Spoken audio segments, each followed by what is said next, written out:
Hello and welcome back to another episode of the Elam Road podcast, where on today's show we're going to be going over the Villa result in the Carabao Cup, which was last night. We'll also be talking about the Chelsea game at the weekend, dramatic 2-2 game in which we got a last-minute equaliser.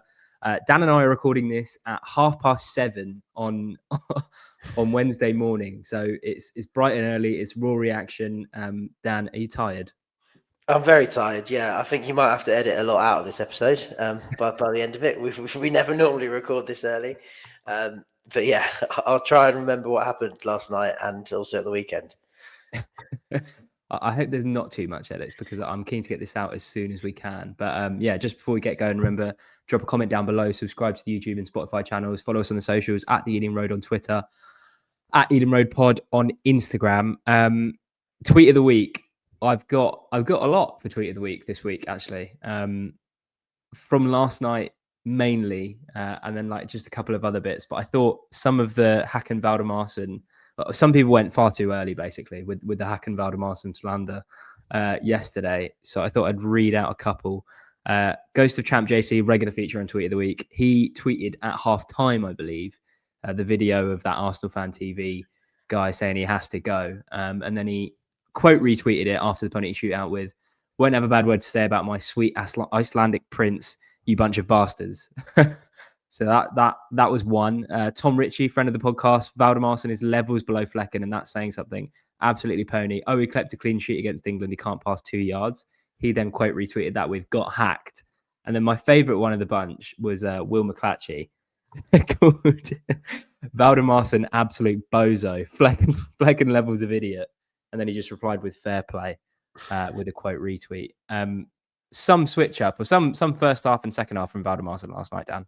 Yeah, he had an interesting game. I mean, it's first of all, it's never easy as the substitute goalkeeper, and he would have been aware that, if that mistake had caused us to go out the cup, then that's probably his last game until the FA Cup in January, unless Kelleher gets injured. So he's not got an easy job. He's only 23 years old. He's very young for a goalkeeper. I think he showed great mentality to bounce back from that. I thought, it did look really bad, the goal. It was, probably not the best pass into Yanelt, although Yanelt can take some of the blame for maybe not being aware of his surroundings. Then he almost went to come for it, but then backs off. And then Harvey Elliott's shot was very weak, wasn't very good at all. You could actually see why Villa haven't scored in every game so far until then. And it goes for his legs, but even at crosses at times he looked a bit hesitant. But that punch in the second half was something. Yeah, but did you see his eye? He did something to his eye. He did the club interview. I don't know for sure when that happened. I can't remember if he went down at all during the game. I don't remember him being out down for a long time. So I don't know when that happened, but he showed great mentality. I mean, it was a great save from Matty Cash in the second half. As the game went on, he seemed to grow in confidence, and I wasn't particularly confident ahead of penalties.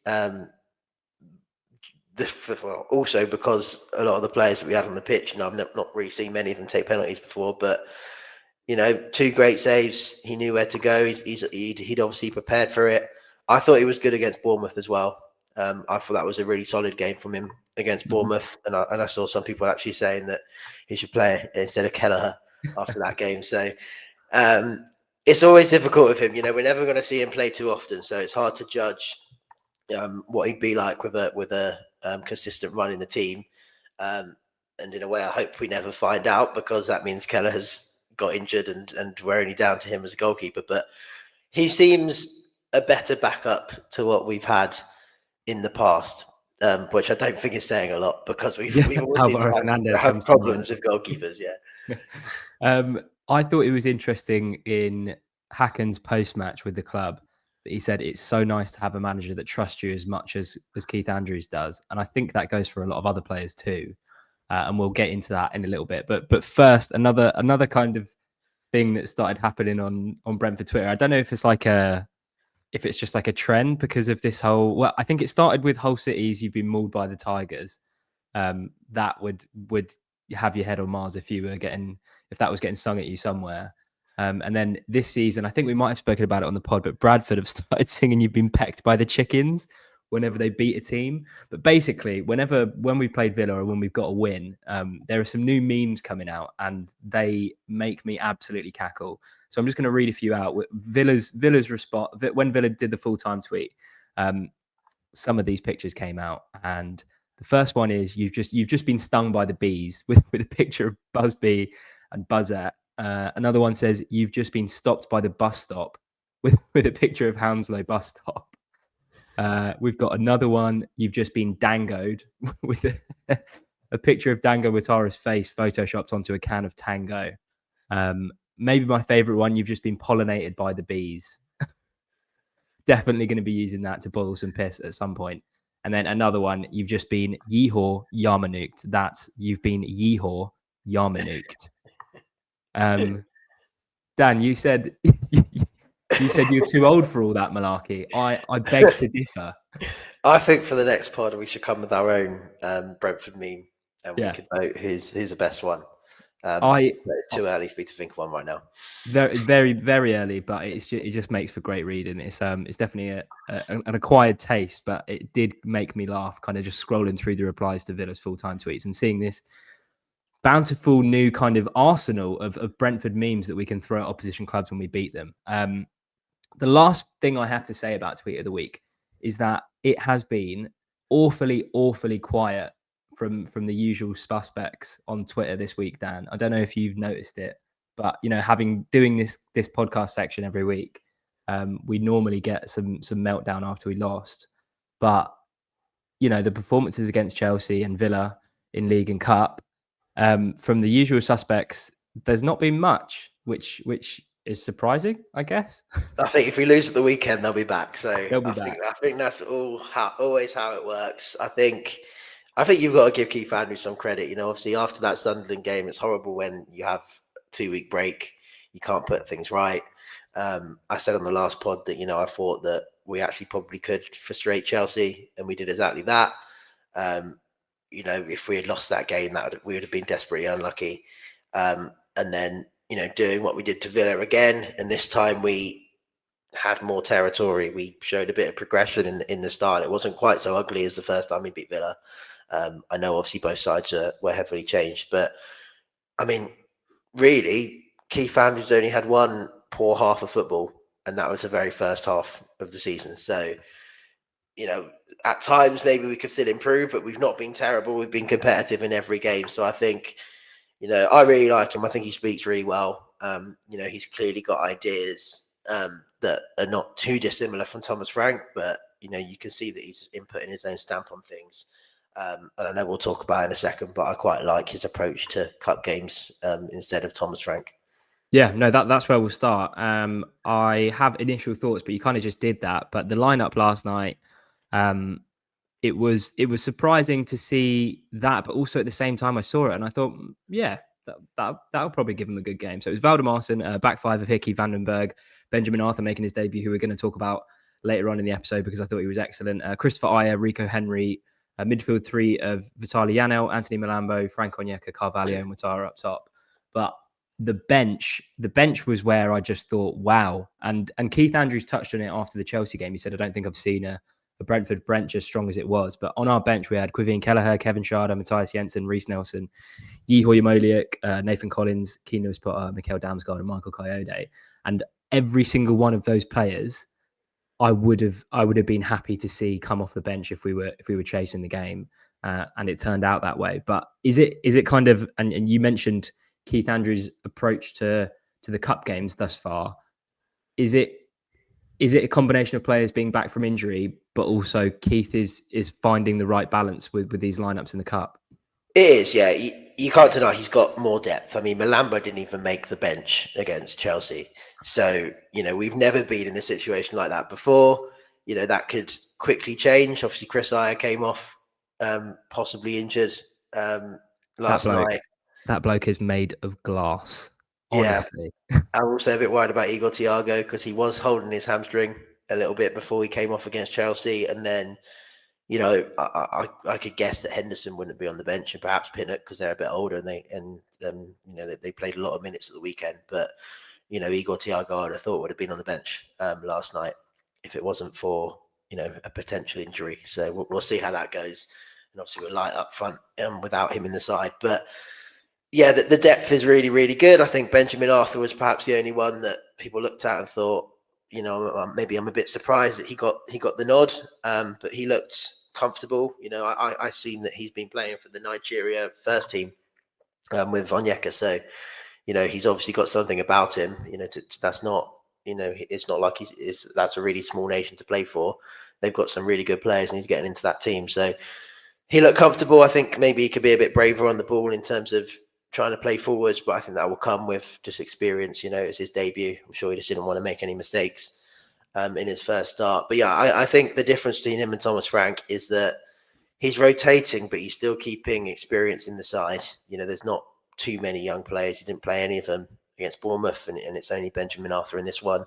And then those players on the bench, I feel like Thomas Frank would leave a lot of them out altogether.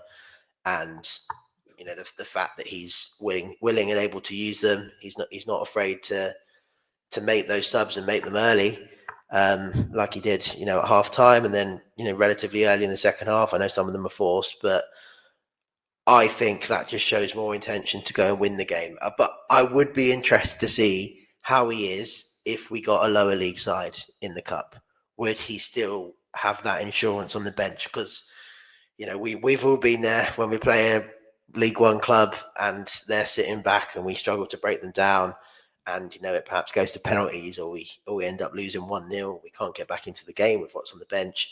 So I think a similar approach would be needed if we were to get like a Grimsby in the next round. But I have faith that he'll do that. We've only obviously seen him play against Premier League sides, but I've got faith that he'll stick with that same approach. I think when I saw the lineup, I looked at it and thought, yeah, that's a good lineup, and we've got a really strong bench. But I was kind of looking for the difference between when the lineup came out in the quarterfinal last year against Newcastle, and it was Wissa, Schade, and Carvalho as a front three with Mbeumo and Damsgaard on the bench.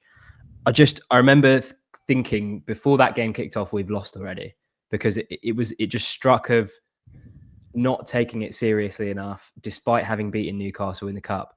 But what is it? Because when you look at the lineup against Newcastle in the cup last year, it's not awful. We had Ben Mee, we had Christopher Ayer, Nathan Collins came into the starting lineup, Janelt started, but I don't know what it was. But is it when, for some reason, I think this season, and maybe it's just because of the first two results, when Damsgaard wasn't in the lineup against Chelsea, I was worried, but that made me less worried for when we had this lineup. Is it almost like when we see that Mbeumo and Damsgaard weren't in the lineup last season because of how reliant we were on them and how much they did for the team, maybe we were thinking, okay, we're in trouble. But now it seems like that if we don't have that kind of over-reliance on just two players in Mbeumo and Wissa, then we do look a little bit, we're feeling a bit better going into these games. Yeah, I mean, we've definitely we look more organised, we look less disjointed going into these games. I agree. I don't think we don't really have a star of the team apart from maybe Damsgaard now, and hopefully the front players will share goals around them this season. So Dango would obviously normally start if we're playing a front three. He didn't play at the weekend, so he started this one. I think it's also partly due to the opposition. Obviously, we've played a Bournemouth side who didn't make as many changes as us, but made a lot of changes. Same with Villa. I don't think they made quite as many as us, although they had the likes of Harvey Elliott and Jadon Sancho coming in for their first starts, and they're not bad players at all. I would still perhaps expect, if we did get to the quarterfinal away at Newcastle and Newcastle put out their first 11, I would still hope that we would play some of our better players, but. It's kind of the accepted thing that teams rotate in this cup. I don't always agree with it, but just as a collective, there was at times under Thomas Frank that where it just completely looked like that 11 hadn't played together before. And as a collective, yes, maybe the goal could have been avoided if we put the first 11 out. But generally, we look to unit. He is fortunate to have players available to him, because obviously Thomas Frank never really had that beyond the first 11 for a long time, and this is clearly the best depth that we've had. But you've got to give him credit. We've probably had the hardest first two rounds of anyone drawing against 2 Premier League sides. So yeah, I think we've shown we can beat anyone, and why not? Why not dream? Why not dream of a cup run this year? Villa, the only team in England's top 7 flights of football that hadn't scored a goal in their opening 4 matches of the season. Enter Brentford Football Club. We have a habit of doing these things when a club's on a bad run of fixtures or haven't scored in 4 games. We tend to kind of just surrender a goal, and it was exactly that. And it was kind of a shame because I thought we grew into the first half. I thought Villa were good in the first kind of 10-15. But as the game went on, I thought we did all right, and I didn't think we were playing too badly. And then what we're putting it down to is that Janelt ring rust. I don't want to go too heavy on him because obviously he's been out for quite a while, but that's something I've seen before from Janelt in terms of getting caught in possession. And the thing is, I've watched it back. He actually has a look, so I don't think we can say he doesn't know that he's got a player right behind him, right on his arse, because I can see him have a look before he does it. It's just I think he's just a little bit slow to react. And then obviously the Valdimarsson cock up as well, but I just thought it was a shame because I put a message in the group chat at half time and I thought, do you know, I don't think we're playing too badly here. No, we didn't deserve to be behind. It probably is due to him being out for so long. I think he played probably not even a full game for the B team, and now he's come back in here. You're going to ask me, but I think the halftime sub was probably pre-planned. Yeah. Those are the minutes he could do. I don't expect him to probably start in the Premier League for at least a couple of weeks. I don't think he needs to come in. I think he'll need to earn his place in the side anyway. Probably just a bit rusty. I mean, we were playing that ball into the pocket like that and trying to shift it out to one of the centre backs all game, and it worked most of the time. We didn't have Igor Thiago or Kevin Schade up front to go more direct to. So it was good to see us try and play out from the back a little bit more. And that was the one time we got caught out. And I don't know. Am I the only one that thought Valdimarsson, as soon as it happened and when he started to come charging out, it looked like he would get there, or at least be very close there and put a lot of pressure on Harvey Elliott. But he kind of stopped and he was in no man's land. And you could tell Villa haven't scored this season because there's something not right there, because they didn't look creative at all. And with the players they have on the pitch, with that front four, they should have been better. And, even with the goal, it wasn't the greatest finish at all from Harvey Elliott. So, I'd be a bit concerned if I was a Villa fan. It's weird because I don't know what's going on there, because they are a good side on paper. They are a good side. I know they said they've been done by PSR, but, the signings they made on deadline day are good players. I'd love it if someone like Harvey Elliott came to Brentford. So, it's a bit weird what's going on at Villa. I think they should be better than that. Very weird, considering, I mean, they drew with Newcastle on the opening day. They were down to 10. They lost to us, then they lost to Crystal Palace 3-0 at home, and then they drew at Everton at the weekend. So it's definitely a mixed bag. But yeah, I don't think it would be too long until fans start to turn on Unai a little bit, which is crazy given what he's given them over the years. But I guess that is just football. Second half, I thought we came out flying, to be honest. Started to get on top early. And I was listening to Keith's post-match and he said, he knew what he needed to tweak at half-time and he was confident we'd get back into the game. I thought for me, and maybe something that I've been so impressed by the team from Chelsea and from Villa yesterday was just our pressing in the final third, our counter-pressing when we've lost the ball and Villa kind of had either regained it in their territory, but they're looking to progress it fast. But then you've just got a swarm of players, and Fabio Carvalho is the master of this because he's such a nuisance. But every time we lost the ball in their half, it was like, right, a flick switched, and we just got the ball back immediately. And I wonder if that was something that he tweaked at half time, but it was kind of not that the goal was coming, but we were definitely on top. But then the goal does come, and fucking hell. Oh my God, what a strike that is. Genuinely, I've watched it about 20 times on repeat, but that might be one of the best goals I've seen a Brentford player score ever. Just the technique on it was just something else. Yeah, really good technique. Yeah, I didn't realise it was a volley when it actually went in, and then I saw the replay on the screens in the stadium, and yeah, brilliant finish. And Aaron Hickey, he's got so much technical quality. I mean, you wouldn't be seeing Rico Henry do the same thing with all respect to Rico. And for a fullback, he's 2-footed. It's great to see him back playing football. I think he played really well for Scotland. I know he got some good reviews over the international break, and I think the ceiling with him is really, really high. And I do think probably at some point we're probably looking at maybe Coyote right back and him at left back, because I think them two have the highest ceiling. And it's really good to see him. He almost completed 90 minutes, wasn't far off here. So he's clearly back to a level of fitness. And yeah, it was. I can't see many of our players scoring that goal, and it doesn't greatly surprise me that he was able to do that, even though he's never scored for Brentford. That was his first goal for Brentford. But I think we all knew that he had that technical quality. And of course, it was from my favourite long throw-ins again.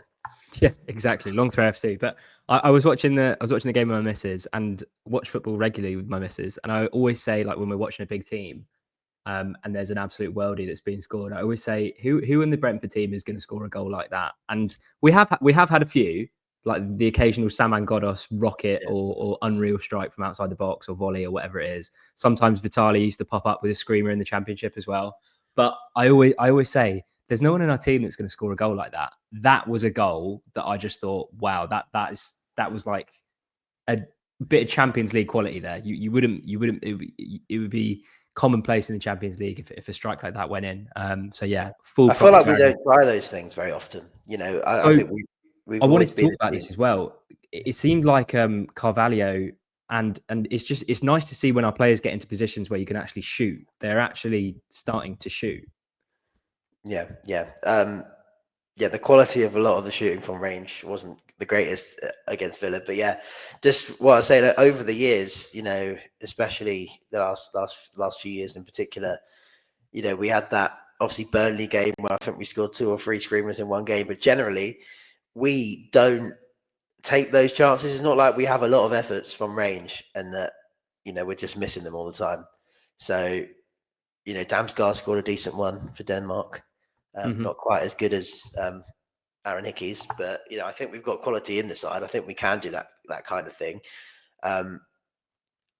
But yeah, it's good to see us scoring different types of goals, because we're going to need that this season. We're going to need different people to score this season. We're going to need someone like Damsgaard to score more goals, because I can't see anyone hitting 20. But yeah, ego, Thiago. Not probably not now. He's probably done his hamstring. Let's hope not. One thing I wanted to touch on was the timing of the subs. Collins, Yarmouk, and Nelson all on before 70 minutes, and I think Collins and Yarmo. I think Collins was forced because I was injured, but Yarmo came on at halftime to replace Janelt as well, which, as you mentioned, was pre-planned potentially. Happy with the timing of the subs. I thought it kind of put us on top in the second half. Yeah, he's not afraid to bring the big players on. It wasn't too long after Rodgers and Watkins came on that he brought on Coyote and Damsgaard. And it ultimately saw us turn the game round and eventually win it on penalties. I was surprised maybe Reece Nelson didn't actually start. It's probably a sign that, I think Keith Andrews said he had a disjointed pre-season, probably not come back match fit at all. So I don't think we'll be seeing him that regularly in the Premier League for a couple of weeks. And I know he's someone who's got an injury record in the past, so we want to be probably careful with him. So that's probably the only one I'm surprised he didn't start. But he looked bright enough when he came on. I guess he's probably more suited when we play a front three, so he can be a bit more of like that wide player. But yeah, whoever we had brought off the bench, I think would have made an impact because the bench was so strong. I'm just looking at some of the players now who didn't come off the bench. Kevin Schade could have been used if needed. Keane Lewis-Potter probably wouldn't have been used because I'm not sure he would have improved the front line. But someone like Kevin Schade staying on the bench and, us still getting stronger on the pitch is a good sign. And yeah, he's not afraid to use them and to try and get back into these games. And he shows us a bit more intention to win these games, I think, than Thomas Frank did. Just on Nelson, I think I've said this a few times, but I've heard Keith Andrews. I don't know if you're doing this or if anyone else listening is doing this. Let us know in the comments. But I've watched every single press conference that Keith Andrews has given, and I listened to every single post-match interview that he's given, just because I don't know what to expect from him or what he's going to say. But I feel like I'm maybe like psychoanalyzing everything he says. But he has said that Reiss Nelson gives us something that we don't have in the team in terms of his dribbling ability. So it'd be interesting to see. Well, I think first of all, you'd be pretty annoyed if you're Dango Atara or Kevin Schade. but he said that he doesn't see anyone else in the team have the quality on the ball that Reiss Nelson has. So it'd be It's interesting probably like tighter spaces. Maybe obviously Dango and Schade are very good at running in behind. I can't see Kevin Schade, especially with any sort of close control weaving between bodies. He's probably better at just running in behind, with all respect to him. But yeah, it would be good to see. I mean, I've got Arsenal friends who say that on his day he is pretty good, but his problem has been injuries, and that's probably held him back over the years. I think even at Fulham last year he was quite good to begin with. Then I think he got an injury, so we know how this story goes with a lot of new Brentford players. So we'll see how often we see him this season. But yeah, if we could just take care with him, I don't think there's any need to rush him into the starting lineup like we had to do with Dango. So if we just take care with him, if he can go back to Fulham at the weekend and score, that'd be even better. It's interesting to see that we had two 5 at the back formations, one against Chelsea and one against Villa. But two very different game plans. I think you've touched on it already that we were a little bit reluctant to go direct against Villa because we didn't have the target men up top that we did against Chelsea. But it was reflected in the stats: 46% possession to Villa's 53. So that completely dwarfs. I think it was 76% possession that they had in the game where we beat them 1-0 in the Prem. But do you want to touch on the style of play? Were you happy to see us have a little bit more of the ball last night? Yes, yeah. I mean, I wouldn't have expected necessarily Villa to be a game where where I'd expect us to dominate on the ball. Obviously, they still had more possession than us. I think when Keith Andrews talks, I think he's very aware that we've been decent so far. We've got some results, but he does say that he knows we can get a lot better. We're in the early stages. It seems like obviously pre-season was very disrupted this season. He's had a lot to deal with in the early stages, and he's saying all the right things. It does sound like it's very much a work in progress, and that he's still working on things. And I hope that's the case. It's good it's really good to have more than one way of playing. That Chelsea game, last season would probably have been a game we lost, just because we weren't as good against the better sides last season. Whereas the Sunderland game might have been a game we'd won based on how we played last season. So, it's really good to have more than one way of playing. I would like to see us, try and control games against certain teams, particularly when they come to the Gtech. And obviously, we're not really seeing, unless you count Man United as one of those poorer teams, we're not really seeing anyone coming to the Gtech anytime soon who you could say are like a mid-table bottom half side. So yeah, there's definitely progression. Some games, it doesn't matter how you get the result in the end, but some games like last night, did look more of an even game. It did look like, we're more aggressive, more positive, didn't sit back. And, Keith Andrews said that as well. He compared it to the last time we played Villa where we were forced back and it was ugly. I wouldn't say this was necessarily an ugly one. We've touched on Hakon already. I do just want to say that the full-time scenes with everyone running over to him was really, really nice, especially Quivin Kelleher as well, being one of the ones that ran over from the subs bench. That was a really nice touch. But yeah, he obviously becomes the hero in the shootout. Great character to kind of come back from where he was in the first half. But in terms of the players, Dan, Frank Onyeka, what's going on there? I thought that was another really good performance, and I don't want to say he looks like a new player, but he kind of does a little bit. Yeah, he does. I think. I mean, from what I understand, he went off to the Bundesliga last season and he did get a lot of football. So, it's probably just what being in a regular team in a strong league does for a year. It improves him as a player. I think as a backup option to someone like Henderson, I'm quite comfortable with him coming on in the game. I'm not sure. I think technically his quality is probably still lacking a little bit, but he works hard. He gets around the pitch. He can be strong, and he has a role to play in that midfield. And he definitely looks a lot better than he's been in the past. So yeah, can't criticize him. I think I'm not surprised why Keith Andrews has got him back in the squad. Him and Yanel to be potential alternative options to Henderson. I don't think it's too bad. Benjamin Arthur, I think his inclusion in the team obviously took everyone a little bit by surprise. But again, nice to see Keith Andrews doing something I don't think Thomas Frank would have ever done in terms of chucking a B team graduate or someone who's been training with the first team in from the start against Premier League opposition. I just want to touch on Darren McAntony's quotes on him before we signed him. And he did an interview where he was on a podcast and he was basically saying that there are a lot of big clubs after him, about 20. And he is prone to a bit of hyperbole, but he said there were 20 big clubs after him, one of them being Liverpool. But knowing Brentford, they'll sell him for 60 or 70 million pounds in a few years. And I mean, not to go over the top from one performance, but he looked completely comfortable last night. Some really nice touches, timing of tackles, reading of the game. I thought he was excellent. Yeah, you suspect he might have to go out on loan to really get game time this season. Obviously, you've got Pinnock, who wasn't involved, who would normally be ahead of him in the order as well. But yeah, he looked solid. I thought, like I said, I thought he was maybe picking the safe pass at times, but you can understand that on your debut, you don't want to make any mistakes. He's the least experienced player in the side. And like I said as well, you don't get into the Nigerian national team if you're terrible. They've obviously seen something in him. For them to choose him without having much first team football under his belt, must mean that he's got something. He's not.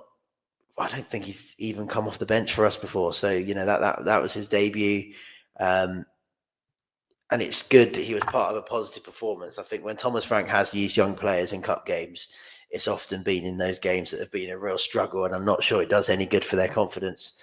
When they're part of a side that are losing 1-0 to Plymouth or whatever it was. So, for him to be part of a good team performance and a good overall performance, and to be surrounded by experience with him on the pitch, I thought he did a good job. And I hope we'll see him more. I think definitely, possibly there could be a place on the bench for him at some points this season. But whilst we haven't got the injuries at the moment, and whilst we've got, probably 4 other centre-backs ahead of him, it might be for his development that maybe in January he might have to go out on loan for the second half of the season. But it'll be interesting to see how he does.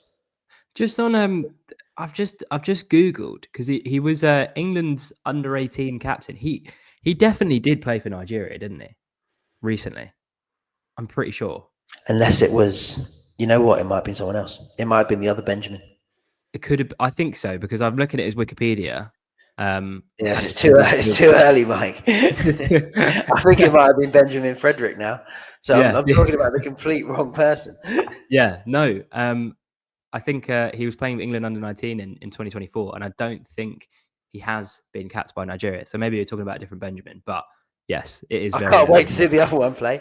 Yeah, someone's going to be in the comments before we've even got to this point to say Dan's got Benjamin Arthur wrong again. Yeah, it's 7:30 in the morning. Other players, I thought Dango Otara was brilliant last night. Really, really good. Rico Henry, another one that stood out. What did you think of Anthony Malambo? I think whenever he's played so far, he has an ability to go a bit unnoticed. He doesn't have quite the impact that maybe I want him to have. I don't think maybe he got on the ball as much as others, certainly in the side. He's young and raw, and there's no pressure on him, to get, he can use this year as a bedding in year. We're not going to be relying on him straight away. But, he's a player that's played in the Netherlands, not the strongest league, but he's played in the Champions League.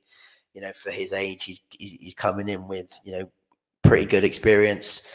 I think he can get better. I think his best games are actually probably the friendlies at the start of the season. I think when he came on against QPR, he looked really bright. And the same when he came on against Gladbach. So perhaps the Forest start didn't help him. I think that might have knocked his confidence a bit, starting that game, being taken off at half time. I certainly don't think that performance in the first half was just down to him. But he clearly struggled a little bit, and now it's just about building him up, until he's ready. And I thought, last night wouldn't have done him any harm, but I think maybe he would have liked to be involved a little bit more. Anything else from the League Cup game before we move on to some questions from the listeners? No, yeah, Dango has been really good. I think running in behind, he's always a threat. He's always doing so much, and I think that's the difference between him and someone like Carvalho. That's why Carvalho is probably more suited to the number 10, but it's difficult for him to get into the side as a number 10 with Damsgaard. So I feel for him a little bit. I think he tried to make things happen. He's good off the ball, but I don't think it quite happened for him on the ball yesterday. But yeah, good overall performance. Rico Henry as well. Bombing up that left hand side, like we used to see from him. He looks like he's got his pace back. Again, the end product could probably do some work, but just the way he's able to get up and down that left hand side, it's good to see that, because we were questioning whether he would get back to that level and get back to being able to do that. Let's move on to Chelsea then. We've got some questions from Twitter to answer, and then we'll talk about the game just before we finish.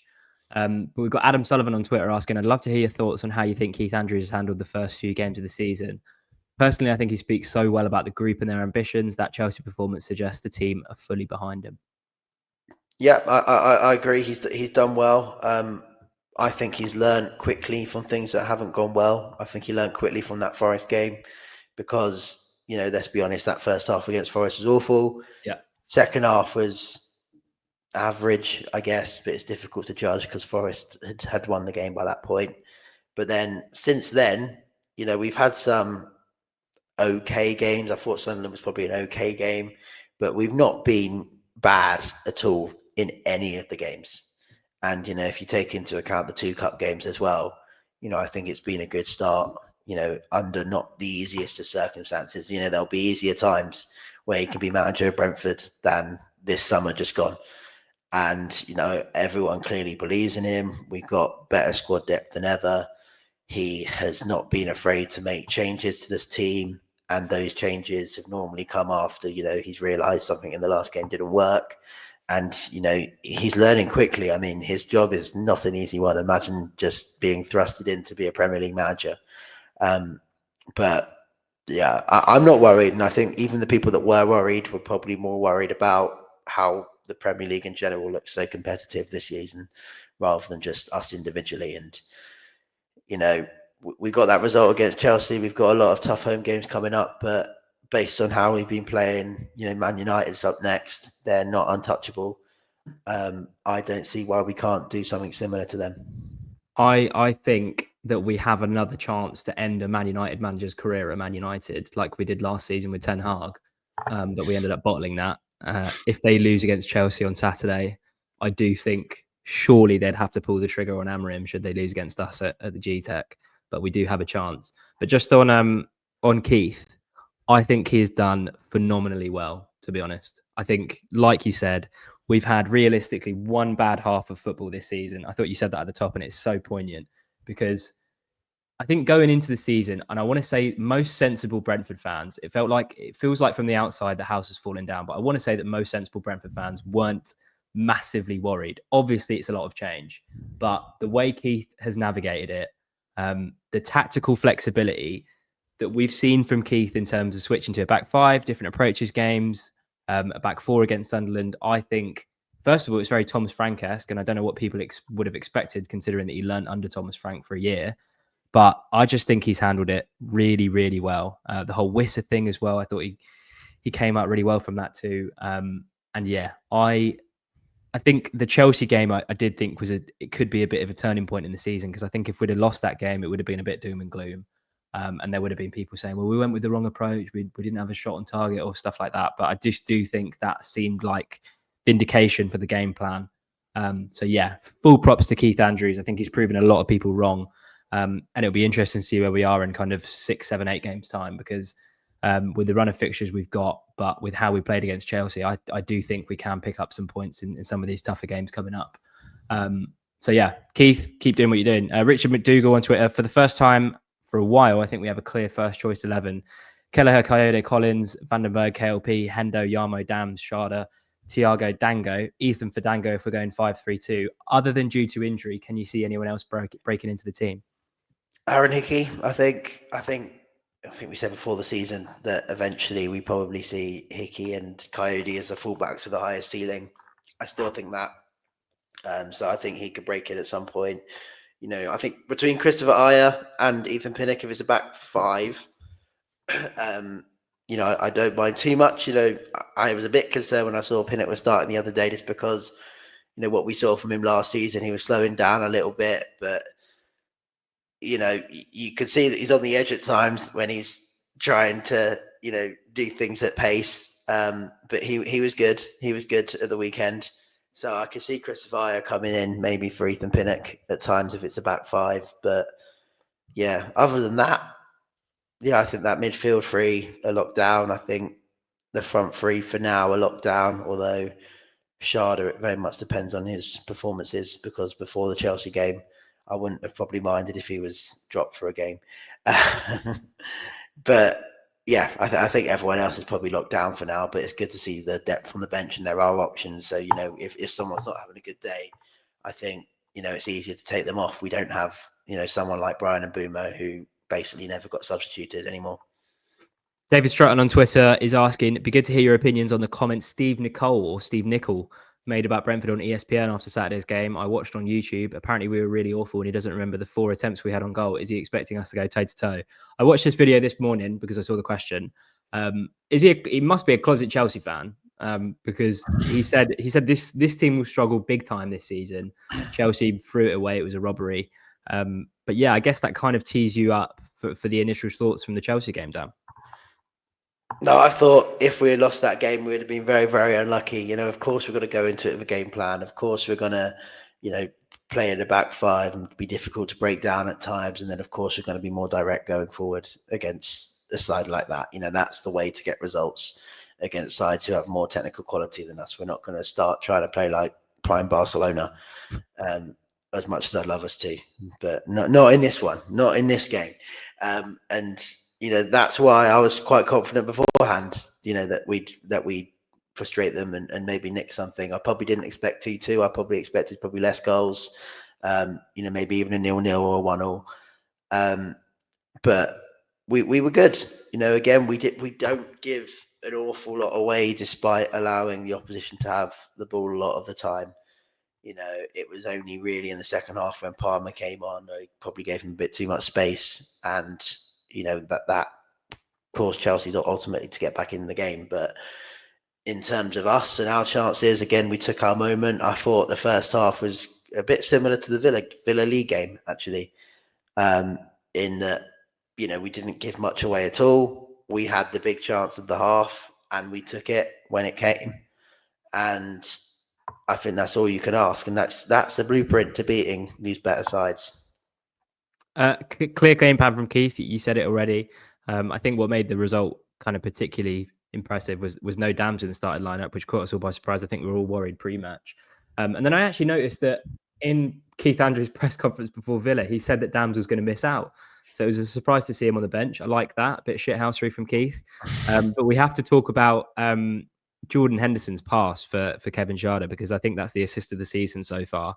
And just Henderson's impact in general. It's a shame Craig's not here, because I would have loved to bring up his reaction to when we were going to sign him again. But he, I think we're seeing exactly why Brentford signed him, aren't we? Yeah, I'm glad I made the Brentford board aware of him. Shouted for him on the pod. No, he's really good. I mean, you can see he's always shouted he's always leading his teammates. I mean, at one point, a Chelsea player was about to put a cross in and he just screamed at him. Yeah, because to try and put him off. But you could tell. I mean, when he goes to England, he has the respect of everybody there. I think Cole Palmer swapped shirts with him after the game. Morgan Rogers a few weeks ago posted. Yeah, Villa fans weren't too happy about that. We beat them. Yeah. So he clearly is, such an influential person in the dressing room. And when we've got such a young team broadly, then he helps so much. And we are seeing the quality that goes unnoticed when he's in like a top side, because everyone around him has quality. He's not really required to play those balls over the top, but his quality on the ball is, just goes unrecognised. And, a lot of people would have been surprised looking non-Brentford fans looking on the outside would have been surprised that he could do that. But it doesn't surprise me. I think we've seen signs of it before. And he played 90 minutes, which we were a bit worried about. Obviously, he took midweek off. That's fine by me. But he clearly can do it. He doesn't, it's not like he looked really tired by the end either. He looked like he could still keep going. He's got an engine on him. So, yeah, is it a downgrade at all on Christian Norgard? I'm not sure it is, to be honest. I think he's been doing really good, really well. Big statements from Dan. Big statements. I agree with you, but I would have said the only people that weren't surprised, and I was scrolling through Twitter after the game, were with his quality on the ball were Liverpool fans. They were saying, and I saw a few quote tweets to say, Jordan Henderson's long range passing is up there with some of the best in the league, or it was up there with some of the best in the league when he was playing at Liverpool. So Unk still got it. That's the message of the day for Jordan Henderson. Before, obviously, Sharda gets his goal. I think we kind of touched on Sharda and confidence before, but it was much, much better from him on Saturday against Chelsea. I think once he got the goal, you saw his tail was up. He had a bit more confidence taking on his man. But that general kind of synchrony with the midfield, even before Henderson, or when we get that bit of opening space, when Thiago flies into the tackle, Jensen then pops it back into Henderson. But you can see Sharda's already off on that run, and Henderson's already looking for him, which is nice to see that kind of connection between, or through the thirds between the players already. I do want to talk about Michael Kayode, Dan, because Jesus Christ, this boy has my heart in my mouth when he does these runs from deep with a heavy touch, and he 9 times out of 10 he gets himself out of it. But there was a couple of times in that first half where you're thinking just get rid. And I do think he needs to refine that part of his game a little bit, because I think it could get us in trouble against some of the better teams. What do you think? Yeah, he's very erratic. I mean, when he first joined the club, I think he came on late on against Tottenham, and I think you could tell he didn't look like he was really bothered with defending that day. And obviously he stayed out the team for a few games before coming in. I mean, he's got everything. He's got everything to play at the top. But yeah, he does need to refine. He needs to know where is appropriate to try and do things, because he will try and do things in his own third. Sometimes he'll get away with it. Sometimes he might get caught. I think he needs to just, learn a bit more. And I think he will. I think he'll probably learn quite quickly. But he has the capabilities to be, a top player and play for one of the top teams, because, he can do everything. He's just got to know where to do it all.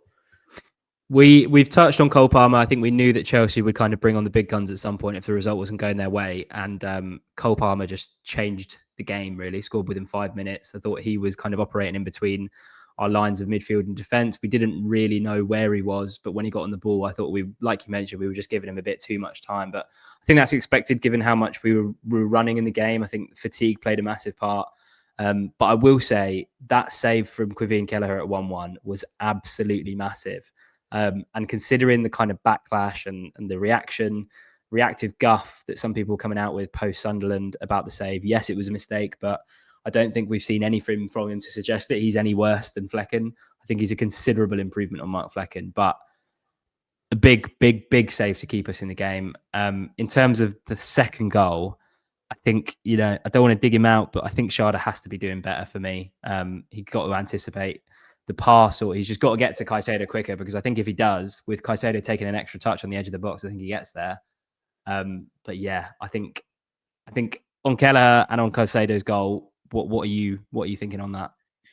Kelleher, it was definitely his best game. I think even generally he looked more authoritative. He was coming for things. He looked more assured, and we know he's got it in him. I said last time that I thought he'd be a bit better. Actually, I was a bit surprised at his start at Brentford, considering he'd already been playing in the Premier League. He has relationships with a lot of his defenders already. But yeah, I certainly think he will be an upgrade on Flecken. Looking at his age as well, he could potentially be our goalkeeper for a long time. And yeah, I'm comfortable with him. He's got Hakon Valdimarsson behind him now after his performance last night. So, he better keep the high levels up. With Caicedo's guy, I think it's a thing we've seen at Brentford for a long time. Allowing too much time for players on the edge of the box to get their shot away, and obviously it is a brilliant finish in the Premier League. You're going to get that sometimes because there's brilliant technical players who can do that. Yeah, we have to get closer to him. Yeah, we have to be out quicker to him. But I certainly don't think that's an isolated thing, and other players haven't been guilty of it, because I think that is defensively, that is something that we allow a lot, I think.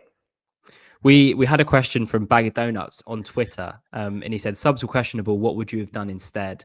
So in terms of the subs against Chelsea, Christopher Ayer came on in the 83rd minute, Fabio Carvalho in the 90th, Aaron Hickey in the 83rd, Ouattara in the 73rd, and Henry in the 72nd. I thought Carvalho, and to be honest, this I would have liked to see Carvalho in from the start, because I think Jensen had a particularly poor game, despite getting the pre-assist for the goal. But I just thought Jensen looked, I don't know if weak link's harsh, but he did give the ball away quite a lot, and the play started to break down when he got on the ball.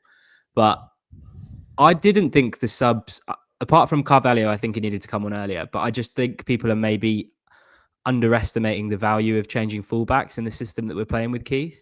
And to bring on two players of the quality of Aaron Hickey and Rico Henry in a system where the fullbacks do like to push up and kind of provide support to the attackers, I thought the subs were good, Dan. Yeah, well, I mean, Christopher Ayer gets a flick on for Fabio Carvalho to score. So what more do we want? I think Igor Thiago, I think he was forced off with some kind of issue. And I think that even more now he was gone from the team last night. We made the subs maybe a touch late, if we're looking at 72, 73 minutes for the first ones. But, it was a game we're winning. So maybe Keith Andrews didn't feel the need to change things. And obviously until the game turned, maybe we could have reacted a bit sooner, brought some fresh legs on, because obviously they made subs first, so they were fresher than us. But I don't think there was a problem with the subs in particular. I thought even Jensen, I thought he got better as the game got on. I think he is, out of all the starting 11, I think he probably is the one who is a bit rusty, not quite up to the rhythm. And I suspect he didn't know he was starting until that morning, because Damsgaard called in sick overnight. So I thought, the subs are good. I mean, I don't think we can really complain about the subs. Like I said, when the goal comes from Ayer's flick on and Carvalho scoring. Yeah. I think what pleased me the most, and even in the Villa game last night, I think what has pleased me the most is that you can clearly see that the team are running for Keith Andrews. We never gave up. Since the start of last season, Dan, Brentford have accounted for almost a third of all goals scored from throw-ins, which I think is a remarkable stat, because if you look at the amount that the second team have scored, I think I saw it at Match of the Day, we've got 7 since the start of last season. The next team have got 2, I want to say. So, long throw FC, call it what you will, like it or lump it, I absolutely love it. I think it's brilliant. I think where are all these players coming from that could take long throws? Kevin Schade, Frank Onyeka, they could all seem to throw it all of a sudden, and they're all throwing it much further than they've ever thrown it before. I don't know where this has come from. Maybe Coyote's doing sessions in training and they're all just launching it as far as they can. But, it's quite funny. Normally when you think of teams in the past that have had a long throw, it's Rory Delap. It wasn't half of the Stoke team, whereas half of the Brentford side can seem to throw it. And, yes, Coyote is probably the best at it, but they're not far behind.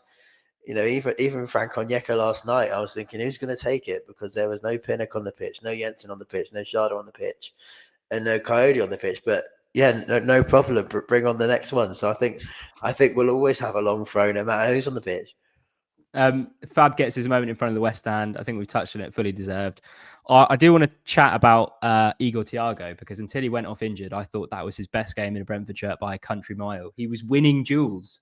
And I put a stat in the WhatsApp chat about him having only won fewer duels than Virgil van Dijk and someone else. And I was just thinking, how is that true? Because I just thought the kind of the collection of groans when Thiago goes up for a duel, especially in the Sunderland game, they were loud. And to see that stat, I was quite surprised because I just thought my eyes were deceiving me. But I just thought on Saturday night, I thought he put a proper shift in. And it was nice to see some hold-up play as well. Yeah, it was his best game. And I'd rather see that than, a fairly poor game with a goal. Because, if he's putting in good performances, that shows to me that it's more sustainable over the longer run. It doesn't matter that he didn't score. The worry is that if he has got some kind of injury now, that just sets him back again, and he's back to square one. After having probably his best game. But yeah, he was much better, and that's what we need to see from him more now. He's got ability to. He was winning the duels, but he still doesn't really get off the ground. Yeah, he likes to more like a pinner. He pins a centre back. He tries to chest it down or whatever. But whatever works for him. Whereas Dango in the cup last night, he was flying in the air. Yeah. But yeah, it was his best game. He got Thiago, and I want him to do well. And positive steps. And we'll talk about him next time. And hopefully he's not injured, and hopefully he has another good game at the weekend. I want to just shout out to Ethan Pinnock, because I think, as you mentioned, there are points where you do feel nervous when he's running back towards his own goal. I think there was a moment in the second half where Pedro Neto kind of gets clear, and you're just thinking, oh, this is going to be a goal. But credit to him, comes back in, makes a fantastic block, and I thought that was as good as a goal, to be honest. But I thought that was Ethan Pinnock's best game in a Brentford shirt for a very, very long time. Anything else from the Chelsea game, or anything else from the last two games you want to touch on before we just do a quick one on Fulham and then we'll finish? No, I mean, just in terms of players, I thought KLP struggled with Neto a bit during the game, so I'm not surprised that he came off. Let's just see who else have we got here. Kevin Schade, he's just so annoying, isn't he? Really, because that was really composed. The finish was composed. He did the right things, and we just need to see that more from him. I feel like before we've seen him run through there and try and take it first time and just completely skew it wide or straight at the keeper. He did the right thing. He took his time. He came back inside. Yes, it took a slight deflection, but he got the goal. And if he had taken a penalty after he scored that, I would have probably been confident that he would have scored the penalty. But he is such a confidence player, and he needs to just be consistent because he can do it. We just need to see it from him more. Now we've lost Brian and Wissa. He's the only guy in the team that scored more than 10 goals for us last season. So we need consistency from him. It's pleasing to see him get off the mark, because I thought he was pretty poor in our first few games this season. Hopefully he can push on from that now. I actually think with Kevin Schade, that system, 5 at the back, him and Thiago up top, suits him a lot better than a 4-3-3. Particularly when he's got the space to run into. I mean, the Henderson goal being the prime example. But when teams are pressed up on us and we're camped in our own third, but then we win the ball back, you can imagine him being a real danger, because that he's going to be on his bike and that he's going to burn anyone in the league for pace. So yeah, I think that would be interesting. A good outlet for when we do have the backs against the wall in some of the games we've got coming up. Fulham, Dan, we go back to Craven Cottage after last season. Harry Wilson put the ball in the Brentford net, as we all know. How do you want to see us set up? How are you feeling ahead of it? I think we'll go back to a back four. I mean, I think on paper, Fulham are the sort of side that, are one of the more similar to us. I don't think they'll be in danger of going down, but probably not really getting into that European hunt either. So it's always one of the more difficult games to call. I think it could go either way, and it depends who performs better on the day. But we need to perform much better than we did last season at Craven Cottage. I thought we were terrible, and we were lucky to be winning up until when we were. The worrying thing is they do have the likes of Harry Wilson, who has a habit of scoring against us. So we need to keep them quiet. Their new signing looked bright when he came off the bench for them last week as well. I expect Dango to probably come back in the front three alongside Schade and Thiago if he's fit. If not, obviously we'll have to make some adjustments there. Damsgaard in from the start, probably the same back four that we've seen. Although I wouldn't hate it if Hickey did get an opportunity at some point. And they just need to show themselves. It's a derby. I feel like a lot of our games against Fulham recently, even at home, they haven't really felt like derbies. They've been a bit tepid, and I feel like we see the play of that, a bit of fire, as Keith Andrews would say, and really go after them, and work hard and press, and give the fans something to go after. And there's no reason we can't go there and get something. I just think it is one of the most evenly matched games we'll probably play this season. Yeah, big game against Fulham on Saturday night. Keith Andrews' first taste of a game against Fulham. We'll hope that he's geeing the boys up to be up for it. Dan, we've been going on for almost an hour now, so I think, we're going on past an hour, so I think that is a good point to wrap up. We'll be back after the Fulham game with a full-time show. Remember to drop a comment down below with your thoughts ahead of the game, with your thoughts around the Villa game, around the Chelsea game, who's impressed, who's not impressed. What do you think of Keith Andrews? I want to see lots of comments about Keith Andrews in terms of his start to life at Brentford. We've had an international break now. We're in the 4th round of the Carabao Cup. We're doing okay in the league. Let us know in the comment section. Subscribe to the YouTube and Spotify channels. Follow us on the socials at the Eden Road on Twitter, at Eden Road Pod on Instagram. Dan, absolute pleasure, mate. Up the bees. Up the bees.